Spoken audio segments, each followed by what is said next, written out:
بھی دیکھا ہوگا بہت سارے ایسے لوگ ہیں، ظالم ہیں، گنہگار ہیں، نافرمان ہیں، اللہ کے باغی ہیں، لیکن پھر بھی بڑے خوشحال ہیں۔ بھئی آپ گناہ پہ گناہ کر رہے ہیں، نماز سے آپ کو مطلب نہیں ہے، اللہ سے کوئی مطلب نہیں ہے آپ کو، آپ کی زندگی میں اللہ کا نام تک نہیں ہے، پھر بھی آپ خوشحال ہیں، آپ کی فیملی خوشحال ہے، آپ شیر و سکون کی زندگی گزار رہے ہیں، آپ کا کاروبار اچھا چل رہا ہے۔ میرے بھائی اور دوستو، اس کا ہرگز یہ معنی نہیں ہے، ہرگز یہ مطلب نہیں ہے کہ اللہ تبارک و تعالیٰ آپ سے راضی ہے۔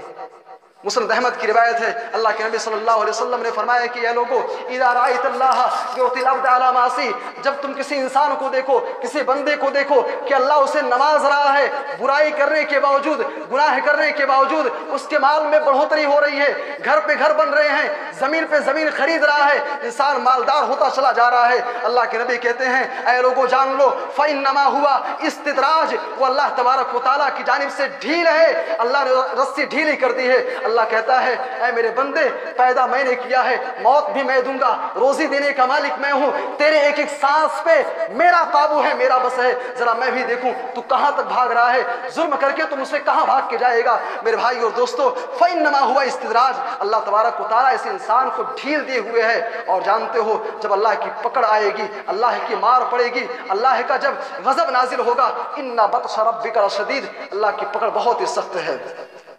آپ قرآن حکیم کا مطالعہ کر لیں، اللہ نے قوم نوح کا تذکرہ کیا ہے، 950 سال تک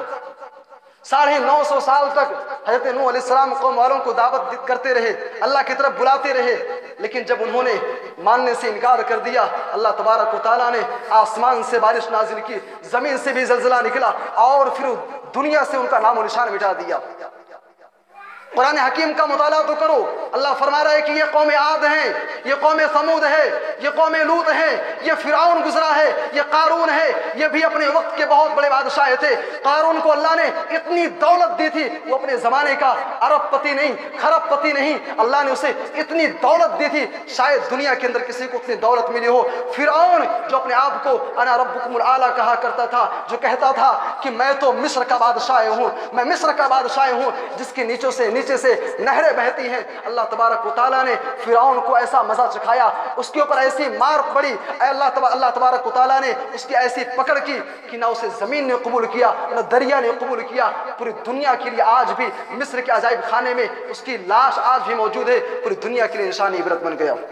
میرے بھائی اور دوستو، اگر کوئی انسان ظالم ہے، گنہگار ہے، پھر بھی خوشحال ہے، اس کا یہ مطلب نہیں کہ اللہ اس سے خوش ہے، اس کا مطلب یہ ہے کہ اللہ نے اسے ڈھیل دیا ہے، اور جب اللہ کی پکڑ آئے گی پھر دنیا کے لیے نشان عبرت بن جائے گا وہ انسان۔